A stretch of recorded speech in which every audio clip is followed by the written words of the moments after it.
Le moteur de ma Renault Clio 1998 tout sauta bruyamment alors que je m'arrêtais devant le lycée Saint-Dominique. La carrosserie, autrefois rouge vif, avait depuis longtemps viré au rose délavé sous les assauts du soleil méditerranéen. Une longue rayure parcourait la portière passager, souvenir d'une dispute de parking au supermarché 3 ans plus tôt. Le rétroviseur droit tenait miraculeusement grâce à du ruban adhésif argenté que je remplaçais religieusement chaque mois. Je regardais ma montre. 16h55, j'étais en avance de 5 minutes. Parfait. J'aimais cette ponctualité minutieuse que j'appliquais à chaque aspect de ma vie. C'était cette même discipline qui m'avait permis de me relever après que Claire, mon ex-femme, était partie avec un associé de son cabinet d'avocat, me laissant seul avec notre fille Chloé, alors âgée de 8 ans. Les élèves commencèrent à sortir en groupe bruyant. Je scrutais la foule, cherchant la silhouette élancée de ma fille, maintenant une jeune femme de 17 ans. Je l'aperçus enfin, ses longs cheveux châtains brillants sous le soleil automnal, en grande conversation avec 2 amis. Chloé me repéra et fit un geste de la main à ses amis avant de se diriger vers moi. Son expression changea subtilement à mesure qu'elle approchait. Son sourire s'effaça, remplacé par une moue embarrassée. « Papa, je t'avais dit que tu pouvais m'attendre au coin de la rue, dit-elle en jetant un regard nerveux par-dessus son épaule. « Bonjour à toi aussi, ma chérie, répondis-je. Comment s'est passée ta journée ? » Bien, répondit-elle distraitement en s'installant rapidement sur le siège passager. « On peut y aller ?» Je démarrai le moteur, qui protesta avec un râle caractéristique avant de se mettre en route. Chloé grimaça. « Cette voiture est une vraie catastrophe ambulante, marmonna-t-elle. Léa vient d'avoir une Mini Cooper pour ses 17 ans. Et Mathilde a une Fiat 500 depuis 3 mois. Cette catastrophe ambulante, comme tu dis, nous a fidèlement conduits partout depuis ta naissance, répondis-je calmement. C'est exactement ça le problème, papa. Elle est préhistorique, s'exclama Chloé en levant les yeux au ciel. Tu sais ce que Thomas a dit quand il m'a vu monter dedans la semaine dernière ? Que c'était une voiture de clochard. De clochard, papa. Thomas. Le nouveau petit ami. Fils d'un chirurgien plasticien et d'une avocate d'affaires. Le genre de famille qui change de voiture tous les 2 ans et part en vacances aux Seychelles. Et depuis quand l'opinion de ce Thomas est-elle si importante ? Demandai-je en m'engageant sur le boulevard principal. Ce n'est pas juste lui, soupira Chloé. C'est tout le monde. Je suis la seule dont le père roule dans une épave. La seule. La valeur d'une personne ne se mesure pas à sa voiture, Chloé. C'est ce que disent les gens qui n'ont pas les moyens d'en acheter une convenable, répliqua-t-elle avec cette cruauté innocente propre aux adolescents. Ces mots me blessèrent plus que je ne voulais l'admettre. Non pas parce qu'ils contenaient une vérité économique où j'aurais pu m'acheter une voiture neuve si je l'avais voulu, mais parce qu'ils révélaient à quel point Chloé avait changé depuis son entrée au lycée privé Saint-Dominique. Nous arrivâmes devant notre immeuble, un bâtiment ancien mais bien entretenu dans un quartier résidentiel calme. Notre appartement, au 3e étage, n'avait rien de luxueux mais offrait tout le confort nécessaire. J'ai une réunion ce soir, annonçai-je en me garant. Il y a un gratin de pâtes dans le frigo à réchauffer pour ton dîner. Chloé soupira théâtralement. Encore ? C'est la 3e fois cette semaine. Je sais, ma puce. C'est une période chargée. Ça ne durera pas. C'est ce que tu dis toujours.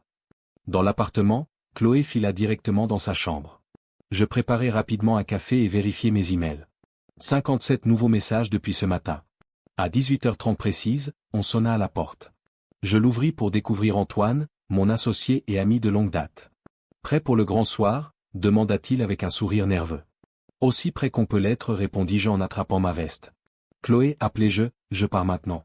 Ne m'attends pas, je rentrerai tard.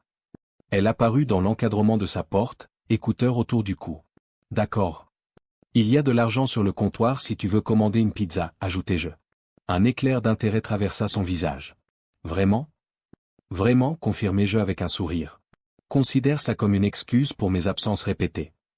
Dans l'ascenseur, Antoine me dévisagea. Comment va-t-elle ? Bien. Adolescente, répondis-je laconiquement. Et toi ? Stressé. Excité.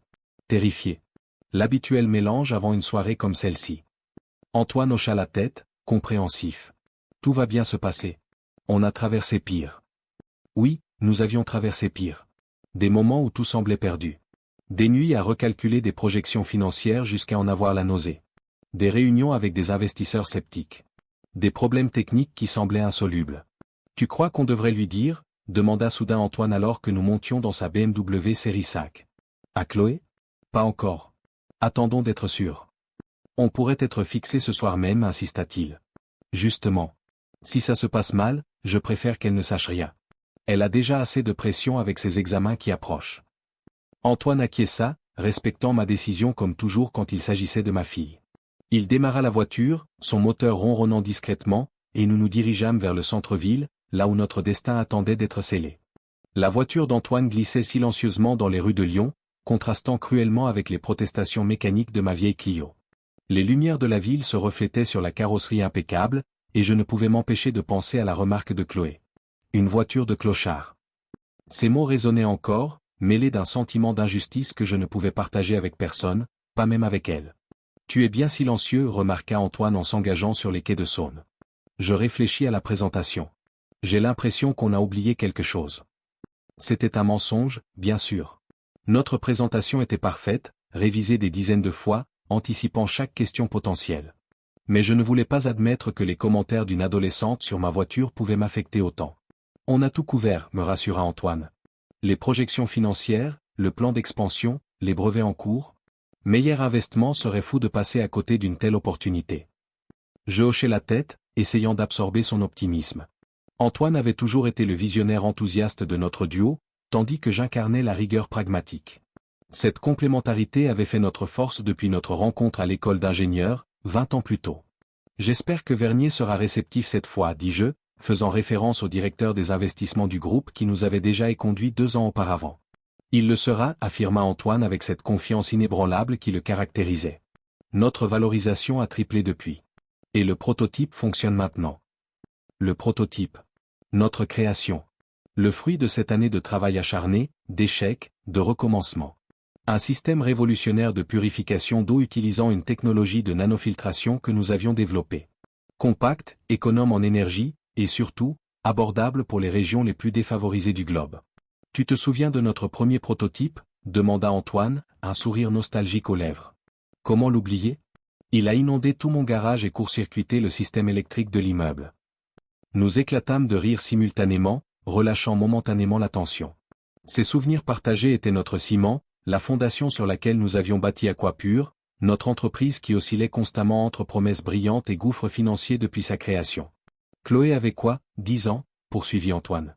Elle avait dessiné un petit bonhomme souriant sur le boîtier. Oui, murmurai-je, la gorge nouée par l'émotion. Elle croyait dur comme fer que nous allions sauver tous les enfants du monde qui n'ont pas d'eau point. Cette époque semblait si lointaine maintenant. Chloé, avec ses nattes et son optimisme enfantin, m'accueillant chaque soir avec des questions enthousiastes sur nos avancées. À quel moment exactement avait-elle commencé à se désintéresser de mon travail ? Nous arrivâmes devant le restaurant, un établissement élégant logé dans un bâtiment historique du Vieux-Lyon. Le maître d'hôtel nous accueillit dans le hall marbré décoré d'œuvres d'art contemporain. Messieurs Moreau et Lefort ? Ces messieurs vous attendent dans notre salon privé. 3 hommes se levèrent à notre entrée. Je reconnus immédiatement Philippe Vernier, directeur des investissements chez Meyer, un homme d'une 60aine d'années au regard perçant.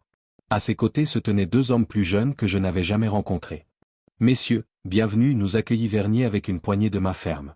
Permettez-moi de vous présenter Lucas Delorme, notre analyste sectoriel pour les clés en tech, et James Wilson, représentant de Bluecrest Capital, un fonds américain qui collabore avec nous. Les présentations faites, nous prîmes place autour de la table. Un serveur apparut silencieusement pour nous proposer des apéritifs. Je déclinai poliment, préférant garder l'esprit clair. Alors, messieurs, commença Vernier, nous avons lu votre dossier avec attention. Impressionnant, je dois dire. Surtout les avancées depuis notre dernière rencontre. Je sentis un frémissement d'espoir. Vernier semblait nettement plus réceptif qu'il y a 2 ans, lorsqu'il nous avait congédiés après seulement 20 minutes. Pendant les 40 minutes suivantes, nous présentâmes en détail notre projet, les avancées technologiques, les résultats des tests, et surtout, notre vision pour l'avenir. Votre valorisation à 80 millions d'euros semble optimiste, remarqua Delorme alors que nous attaquions le dessert. Elle est basée sur des projections réalistes, défendit Antoine. Le marché mondial de la purification d'eau représente plus de 30 milliards d'euros, avec une croissance annuelle de 7%. Mais votre entreprise n'a généré que 1,2 million de chiffre d'affaires l'année dernière, pour une perte nette de 800 000 euros, objecta Delorme. Je pris une inspiration profonde. Monsieur Delorme, vous avez parfaitement raison. Nos résultats financiers actuels ne justifient pas une telle valorisation. Mais ce que nous valorisons, c'est Aquapur dans 3 ans. Je fis glisser mon doigt sur la tablette, affichant un nouveau graphique. Voici notre carnet de commandes pour les 18 prochains mois. Des contrats signés, pas des intentions. 15 millions d'euros. Dont ce contrat avec le gouvernement marocain, signé hier. Les yeux de Vernier s'écarquillèrent légèrement. Cette information n'était pas dans le dossier que nous leur avions transmis la semaine précédente. Il y a autre chose que vous devriez savoir, ajoutai-je, décidant de jouer toutes nos cartes. Nous avons reçu une offre d'acquisition de Veolia la semaine dernière. 65 millions. Nous l'avons déclinée. Cette fois, même Vernier ne put cacher sa surprise. Pourquoi refuser une telle offre?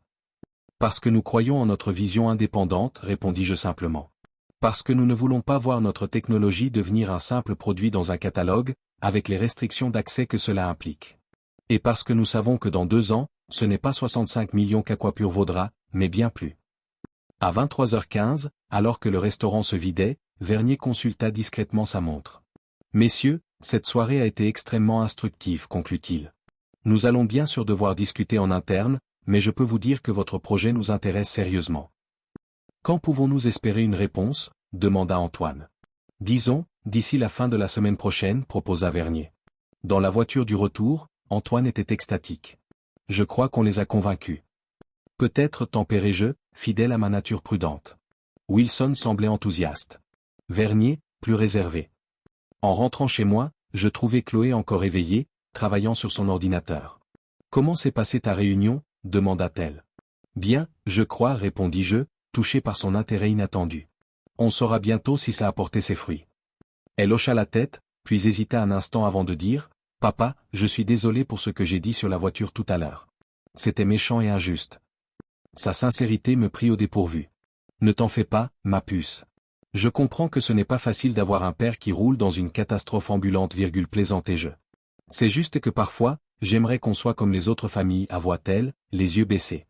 Thomas m'a invité à passer un week-end dans leur maison de campagne, et sa mère a demandé quel métier tu faisais, et quand j'ai expliqué pour Aquapur, elle a fait cette tête, comme si c'était bizarre qu'on vive comme on vit alors que tu es ingénieur et chef d'entreprise. Chloé, dis-je doucement en prenant sa main, il y a différentes façons de mesurer le succès. Pour certains, c'est une belle maison, une voiture de luxe, des vacances exotiques. Et c'est respectable. Mais pour moi, le succès se mesure à l'impact qu'on a sur le monde. Une semaine s'écoula, puis 2. L'attente devenait insupportable. Chaque sonnerie de téléphone faisait bondir mon cœur, chaque notification d'email déclenchait une vague d'adrénaline. Vernier avait promis une réponse d'ici la fin de la semaine prochaine. Nous étions maintenant 10 jours au-delà de cette échéance, et le silence radio persistait. Il joue avec nos nerfs, marmonna Antoine, assis en face de moi dans notre petit bureau du quartier de la Croix-Rousse. Un espace modeste de 40 mètres carrés que nous partagions avec 2 développeurs à temps partiel et une assistante administrative. Où il négocie en interne, suggérai-je, essayant de rester optimiste. Wilson représentait Bluecrest Capital. Si Meyer veut les associer à l'investissement, ça peut prendre du temps. Ou ils ont simplement décidé de passer leur tour et n'ont pas la courtoisie de nous le dire directement, rétorqua Antoine, inhabituellement pessimiste. Je ne pouvais pas le blâmer. Ces 2 semaines avaient été particulièrement éprouvantes. Notre trésorerie s'amusait dangereusement, et sans l'injection de capital de Meyer, nous serions contraints de prendre des décisions difficiles dans les mois à venir. Je vais les appeler, décidai-je soudainement en me levant de mon bureau. Tu crois que c'est judicieux? Hésita Antoine. On risque de paraître désespéré. Nous sommes désespérés, répliquai-je avec un rire sans joie. Et un simple appel de suivi après 2 semaines est parfaitement professionnel. Je sortis sur la petite terrasse qui jouxtait nos bureaux, téléphone à la main. Je composai le numéro direct de Vernier, m'attendant à tomber sur sa messagerie comme les 3 fois précédentes. Philippe Vernier, répondit une voix grave après la 2e sonnerie. Je faillis lâcher mon téléphone de surprise. Monsieur Vernier, bonjour. C'est Thomas Moreau, d'Aquapur. Un silence de quelques secondes, puis, ah, monsieur Moreau. J'allais justement vous appeler aujourd'hui. Mon cœur s'emballa. Était-ce bon signe? Mauvais signe? Sa voix ne trahissait rien. Nous nous demandions où en était votre réflexion concernant notre dossier, dis-je, m'efforçant de garder un ton détaché. Oui, bien sûr, répondit Vernier. Je vous prie d'excuser ce délai. Nous avons eu besoin de plus de temps que prévu pour finaliser certains aspects. Écoutez, plutôt que d'en discuter par téléphone, que diriez-vous d'un déjeuner demain? Disons 12h30 au même restaurant? Demain? Oui, bien sûr, acceptai-je immédiatement. Le soir venu, je rentrai chez moi plus tôt que d'habitude. Chloé, surprise de me trouver dans la cuisine à 18h30, arqua un sourcil interrogateur. Tu es malade? Plaisanta-t-elle en posant son sac de cours sur la table. Très drôle, répliquai-je en souriant. Je me suis dit qu'on pourrait dîner ensemble pour une fois. J'ai préparé des lasagnes. Son visage s'éclaira. Les lasagnes maison étaient son plat préféré, une recette transmise par ma mère italienne que je réservais pour les occasions spéciales. Qu'est-ce qu'on fait? Demanda-t-elle en s'installant au comptoir de la cuisine, me regardant finir la préparation. Rien encore, répondis-je honnêtement. Mais peut-être quelque chose demain. Les investisseurs? Possible. On a rendez-vous demain midi. Elle hocha la tête, soudain pensive. Et si ça marche? Ça change quoi concrètement pour nous? La question me prit au dépourvu. Je n'avais jamais vraiment discuté en détail des implications financières de mon entreprise avec elle. Eh bien, commençai-je en enfournant les lasagnes, à court terme, ça signifie que l'entreprise est sauvée. Qu'on peut développer le projet comme prévu, embaucher plus de personnel, accélérer la production. Et à long terme, insista-t-elle. Pour nous, je veux dire. Je m'assis face à elle, comprenant la vraie question derrière ces mots. À long terme, si tout se passe comme prévu, oui, notre situation financière s'améliorera considérablement. Mais ce n'est pas pour demain, Chloé. Ces choses prennent du temps. Combien de temps? 2 ans, peut-être 3, avant de voir des changements significatifs. Elle grimaça. Donc tu auras toujours ta Clio quand j'entrerai à l'université. Je ris. Probablement. Mais je pourrais peut-être envisager de la faire repeindre d'ici là. Le lendemain, à 12h15 précise, Antoine et moi nous présentâmes devant le restaurant. Le maître d'hôtel nous conduisit au même salon privé que la dernière fois. À ma surprise, seul Vernier nous y attendait. Messieurs, nous accueillit en se levant. Ponctuel, comme toujours. J'apprécie cette qualité. Nous échangeâmes les politesses d'usage avant de nous installer. Un serveur apporta immédiatement les menus et prit notre commande de boissons. Vous devez vous demander pourquoi j'ai souhaité cette rencontre en personne, commença Vernier une fois le serveur parti. En effet, admit Antoine, incapable de contenir plus longtemps son impatience. Vernier sourit légèrement, appréciant visiblement ce moment de suspense. Après mûre réflexion et de nombreuses discussions internes, Meyer Investment a décidé. Mon téléphone vibra violemment dans ma poche, interrompant ce moment crucial. Je l'ignorais, mortifié par ce timing désastreux. D'accepter votre proposition, conclut Vernier. Nous sommes prêts à investir les 20 millions d'euros que vous demandez, aux conditions que nous avons discutées. Antoine et moi échangeâmes un regard incrédule, puis un sourire grandissant. C'était fait. Nous avions réussi. Mon téléphone vibra à nouveau, puis une 3e fois en succession rapide. Je m'excusai discrètement pour le sortir et vérifier ses messages insistants, craignant une urgence. 3 messages de Chloé. Papa, tu ne vas pas croire ce que je viens de voir. Forbes a publié sa liste des entrepreneurs à surveiller. Ton nom Y. Avec une photo et tout. Je suis en train de montrer ça à toute ma classe. Je fixai l'écran, abasourdi. Forbes? Mon nom? C'était impossible. Une erreur, certainement. Ou un autre Thomas Moreau. Pourtant, le 4e message qui arrive à l'instant d'après contenait un lien. D'une main légèrement tremblante, je cliquai dessus, ignorant momentanément la conversation en cours entre Antoine et Vernier. La page se chargea lentement. Forbes France, les 30 entrepreneurs français qui transforment leur secteur. Et là, en 6e position, mon portrait. Une photo professionnelle prise lors d'une conférence sur l'eau potable l'année dernière. L'article soulignait particulièrement l'aspect humanitaire de notre approche et notre refus récent d'une offre d'acquisition par un géant français du traitement de l'eau. Thomas?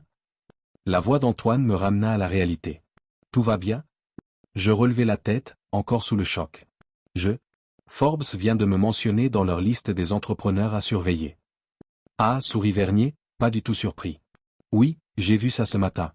Une reconnaissance bien méritée. Vous étiez au courant, m'étonnai-je. Disons que nous avons quelques contacts dans la presse économique, répondit-il évasivement. Ce genre de reconnaissance aidera certainement Aquapure à gagner en visibilité. Je compris alors le jeu subtil.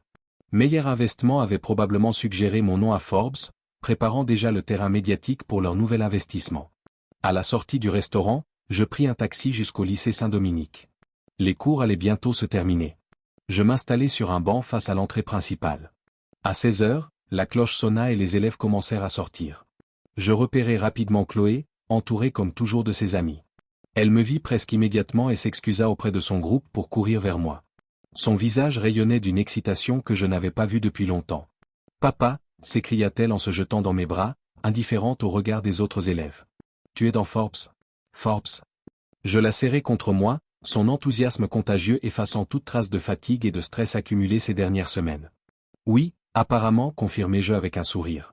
Tu aurais dû voir la tête de tout le monde quand j'ai montré l'article, poursuivit-elle, les yeux brillants. Même Thomas n'en revenait pas. Il a dit que son père lisait toujours Forbes et que c'était super prestigieux. Je souris davantage en entendant mentionner ce Thomas, celui-là même qui avait qualifié notre voiture de clochard quelques semaines plus tôt. Et les investisseurs? Ils ont dit oui, demanda-t-elle soudain, se rappelant le déjeuner. Ils ont dit oui, confirmai-je. 20 millions d'euros. Ses yeux s'écarquillèrent. 20 millions? C'est énorme. Pour une entreprise, ce n'est pas si énorme, tempérai-je. Mais c'est suffisant pour franchir l'étape suivante. Le printemps suivant arriva avec une douceur inhabituelle pour Lyon. 6 mois s'étaient écoulés depuis l'investissement de Meyer, 6 mois d'une transformation aussi rapide que profonde pour Aquapur.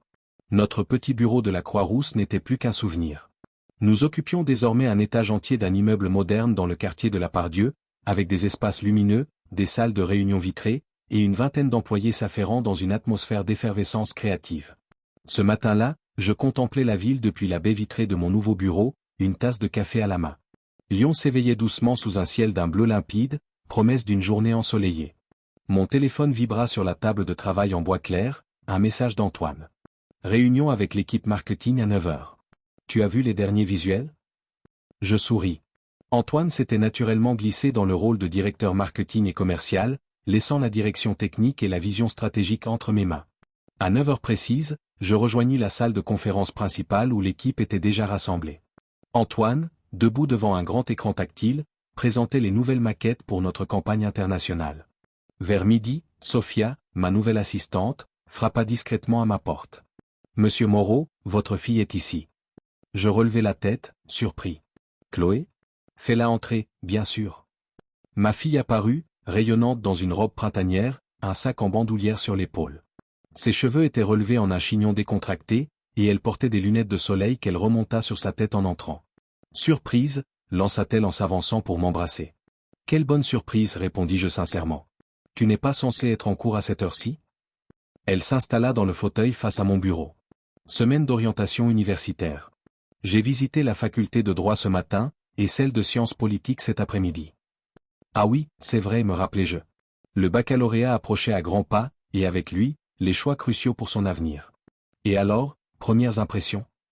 Plutôt bonnes pour le droit, admit-elle. Mais je ne suis pas encore sûr. Je voulais te demander si je pouvais t'emprunter la voiture pour aller à Sciences Po cet après-midi. Je souris intérieurement. 6 mois plus tôt, jamais elle n'aurait envisagé d'être vue au volant de notre vieille Clio. Mais les choses avaient changé, et pas seulement la couleur de la voiture. Bien sûr, approuvai-je en lui tendant les clés. Elle est garée au niveau -2, place 47. Elle prit les clés, puis hésita un instant. En fait, je me demandais aussi si tu voulais déjeuner ensemble? Si tu n'es pas trop occupé, bien sûr. Cette invitation spontanée me toucha. Nos relations s'étaient considérablement améliorées ces derniers mois, Chloé semblant avoir gagné en maturité du jour au lendemain. Avec plaisir, acceptai-je en consultant mon agenda. J'ai juste un appel à passer avant, si tu peux attendre une quinzaine de minutes. Parfait. Je vais faire un tour et voir Antoine pendant ce temps. Il m'a promis de me montrer les nouvelles affiches. Elle sortit d'un pas léger, et je la regardai s'éloigner avec une bouffée de fierté. Malgré nos années difficiles, malgré le divorce, malgré mes absences trop fréquentes, elle était devenue une jeune femme équilibrée, intelligente et sensible. Plus tard, au restaurant, Chloé sortit une enveloppe de son sac. J'ai reçu ça ce matin. Elle me tendit l'enveloppe, qui portait l'entête d'une célèbre université américaine. Je l'ouvris avec des doigts légèrement tremblants, pressentant déjà son contenu. Chère mademoiselle Moreau, commençait la lettre en anglais, nous sommes heureux de vous informer que votre candidature à notre programme de premier cycle en relations internationales a été acceptée avec une bourse d'excellence couvrant 75% des frais de scolarité. Je relevai les yeux, stupéfait. Columbia? Tu as postulé à Columbia et tu ne m'as rien dit? Elle sourit, visiblement fière de son effet. Je voulais être sûr d'être accepté avant d'en parler. Et puis, c'était un peu mon projet secret. Pour voir si j'étais capable d'y arriver par moi-même. Mais c'est incroyable, Chloé, m'exclamai-je, sincèrement impressionné. Columbia est l'une des meilleures universités au monde. Et une bourse d'excellence, en plus. 75% seulement, tempéra-t-elle. Le reste est encore assez conséquent. Je comprendrai si. Ne t'inquiète pas pour ça, la coupai-je immédiatement. Nous trouverons une solution. C'est une opportunité extraordinaire, il est hors de question que l'argent soit un obstacle. Son visage s'illumina. Vraiment? Tu serais d'accord pour que j'y aille? D'accord? Je suis extatique. Ma fille à Columbia. Je secouai la tête, incrédule. Comment as-tu préparé tout ça? Les tests standardisés, les lettres de recommandation? Internet est une mine d'informations, répondit-elle avec un clin d'œil. Et Madame Perrin, ma prof d'anglais, m'a beaucoup aidé. Pour les tests, j'ai passé le TOEFL en octobre et le SAT en décembre. En octobre? En décembre? Et je n'ai rien remarqué? Elle rit. Tu étais un peu préoccupé à cette période. L'investissement de Meyer, le déménagement des bureaux, les nouveaux recrutements. Je me sentis soudain coupable d'avoir été si absorbé par mes propres projets que j'avais manqué une étape aussi importante dans la vie de ma fille. J'aurais dû être plus présent, plus attentif. Papa, m'interrompit-elle doucement, ne culpabilise pas. C'était mon choix de le faire discrètement. Et puis? Elle hésita, cherchant ses mots. D'une certaine façon, c'est toi qui m'as inspiré. Moi? Oui. Te voir poursuivre ton rêve pendant toutes ces années, malgré les difficultés, les doutes? Ça m'a appris la persévérance. La valeur du travail acharné pour atteindre un objectif. Et surtout, l'importance de croire en soi. Ces paroles me touchèrent profondément. Pendant des années, j'avais craint que mes choix professionnels n'aient un impact négatif sur elle ou les restrictions financières, les moments manqués, l'instabilité. Et voilà qu'elle y voyait une source d'inspiration. Tu sais, poursuivit-elle, quand j'ai vu ton nom dans Forbes, j'ai ressenti quelque chose d'étrange. De la fierté, bien sûr, mais aussi, une sorte de révélation. Toutes ces années où je trouvais injuste que tu t'obstines avec Aquapure, que tu refuses des postes stables et bien payés, que tu conduis cette vieille voiture alors que tu aurais pu faire comme les parents de mes amis. J'ai soudain compris que tu suivais ton propre chemin. Que tu ne te définissais pas par les attentes des autres, mais par tes propres valeurs. Je ne savais que répondre, ému par cette analyse mature de mon parcours. Et puis, ajouta-t-elle avec un sourire malicieux, j'ai aussi compris que parfois, quand on persévère assez longtemps, le monde finit par nous donner raison. En sortant du restaurant, elle demanda soudain, « Et l'appartement? Tu vas le garder ?» La question me surprit. « Bien sûr. C'est notre foyer. Mais il sera bien vite sans moi, remarqua-t-elle. Et maintenant que l'entreprise marche bien, tu pourrais te permettre quelque chose de plus, conforme à ton nouveau statut. » Je ris doucement. « Mon nouveau statut? Je suis toujours le même, tu sais. » Pas tout à fait, contredit-elle gentiment. Tu es plus détendu, plus confiant. Et puis, objectivement, ta situation financière a changé. Elle n'avait pas tort. Avec la revalorisation d'Aquapure suite à l'investissement de Meyer, mes parts dans l'entreprise représentaient désormais une somme conséquente sur le papier du mois.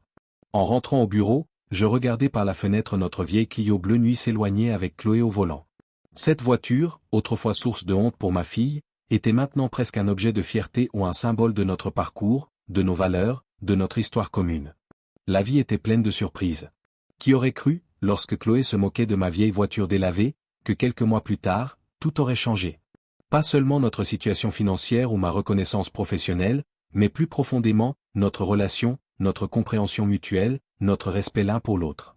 Forbes n'était qu'un magazine. Un nom sur une liste. Ce qui comptait vraiment, c'était ce que nous avions construit ensemble, père et fille, à travers les épreuves et les sacrifices, une confiance inébranlable en l'avenir, et la certitude que les apparences, qu'il s'agisse d'une voiture délabrée ou d'un statut social, ne définissaient jamais l'essence d'une personne.